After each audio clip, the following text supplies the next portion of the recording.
Shalom frère, nous allons parler de Nombre 23, verset 19 qui dit que Dieu n'est pas un homme pour mentir, ni un fils d'homme pour se repentir. Et très souvent, les contradicteurs utilisent ça pour dire pourquoi les chrétiens disent que le Seigneur Jésus-Christ est donc Dieu, puisqu'il est dit que Dieu n'est pas un homme pour mentir, ni un fils d'homme pour se repentir. Alors, le Seigneur me permet de donner cette explication-là à 4:20 qu'il est, afin que les frères puissent s'en servir dans les évangélisations et donner l'explication correcte de ce verset-là. Alors, on reprend ce verset, qu'est-ce qu'il est dit? Dieu n'est pas un homme pour mentir. Venez à Jean 3, verset 6, le Seigneur Jésus-Christ dit à Nicodème que ce qui est né de l'esprit est esprit, ce qui est né de la chair est chair. Ce qui est né de l'esprit est esprit. Le Seigneur Jésus-Christ n'est pas né d'homme, mais il est né de la volonté de Dieu. Et Dieu est esprit. Alors ce qui est né de l'esprit est esprit. Quand bien même que nous le voyons homme, ce qui est né de l'esprit de la volonté de Dieu est donc esprit.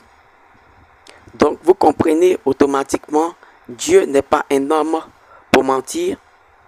Vous comprenez automatiquement. Maintenant, il est dit qu'il n'est pas un fils de l'homme pour se repentir. Fils de l'homme, je ne parle pas là de prophète, mais fils de l'homme, terre, écoutez très bien.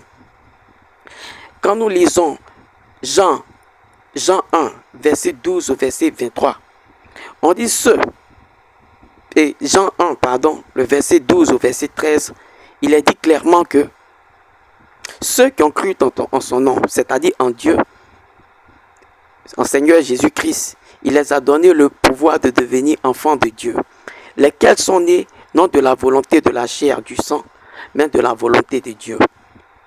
Vous suivez très bien. Donc, quand nous revenons à Nombre 19, allons où on dit qu'il n'est pas un fils de l'homme pour se repentir. C'est normal. Le Seigneur Jésus-Christ n'est pas fils d'homme. Il n'est pas né des rapports sexuels. Il est né de la volonté de Dieu. Donc il n'est pas un fils de l'homme. Il n'est pas fils d'homme. Il est fils de Dieu. Il est un fils de l'homme, parlant de prophète, mais il n'est pas fils d'homme, parce qu'il est fils de Dieu. Est-ce que vous comprenez maintenant ce passage-là? Donc il n'y a pas de contradiction avec la personne de Jésus-Christ. Il n'est pas un homme parce que ce qui est né de la chair est chair, ce qui est né de l'esprit est esprit. Et il n'est pas fils de l'homme parce qu'il n'est pas né de rapport sexuel. Vous suivez très bien. Il est donc fils de Dieu.